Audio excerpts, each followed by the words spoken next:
Hello guys, this is Matrix Ray, and I'm showing you some resolution comparisons between native 1440p versus native PS2. I will also be doing some frame rate testing and show you guys the best settings for freedom fighters. We are using a custom resolution of 2560 by 1440p, native 16 times anisotropic filtering, mapping is on automatic, full direct 3D is on. We are also using 16 times MSAA. At 16 times MSAA at 1440p, the game costs around 1.2 gigabytes of video RAM. We are also using fast default for accurate date. Texture filtering of display and FXAA shader are on. We've got texture filtering for the bilinear PS2. This game doesn't seem to have blocky HUDs that I'm fully aware of, so you can turn this on, otherwise I would be using forced. We are also using renderer, direct 3D11 hardware, so that's good. Let's go to emulation settings. So we are also using MTVU. If you have more than 3 cores, I have 6 cores, I would recommend turning this on. This game can be a little bit demanding on software and hardware. I'm in the snow stage in the background, as you see. This is a more demanding stage, so I'm going to show you guys if I can drop any frames per second, but if you're having problems, turn this on. It's definitely recommended for this game. Now this game targets 640 by 448 for the resolution, native PS2 resolution. Also, this game does target 30 frames per second. So let's check this out. So we're in the snow stage. I have beaten the game. This is pretty far through the game. So let's check this out. So this is native PS2. As you see, it is very, very blurry. If I step back here, it is very, very hard to see the bodies of these people that I can like recruit real quick. So if I just press this button, there you go, I can recruit them.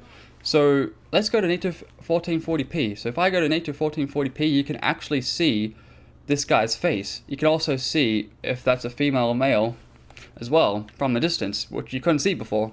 If I go to native PS2, it is hard to tell who it is or what it is, and there's a bin back there that is very, very hard to see as well. You got some staircases up there that are very hard to see, and everything's just overall very, very blurry. So if we look at the ground real quick, the ground looks pretty good by viewing oblique angles. It might be using bilinear, maybe trilinear. It starts to shimmer around there. That would be due to the lack of pixel density.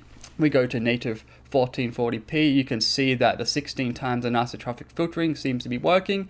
A little bit of shimmering in the back there, but that might be due to native 1440p. It's not high enough to eliminate the aliasing at 16 times MSAA, but this game overall looks a lot clearer at 1440p, which is really, really cool. Now, as I mentioned, this game targets 30 frames per second, so let's just run around and see if we can drop some frames per second.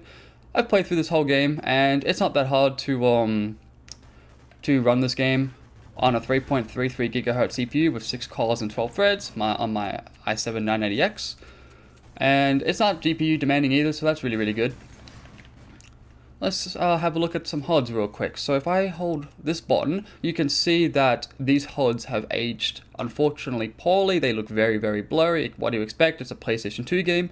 If I go to native PS2, they look even more blurrier, which is very unfortunate. But if you upscale it to 1440p, back up to here again, it looks a little bit clearer, but you can see it's aged, definitely. There's some broken sprites right over there as well with the next to the numbers and the slash. So that's very common as well by upscaling games to higher resolutions.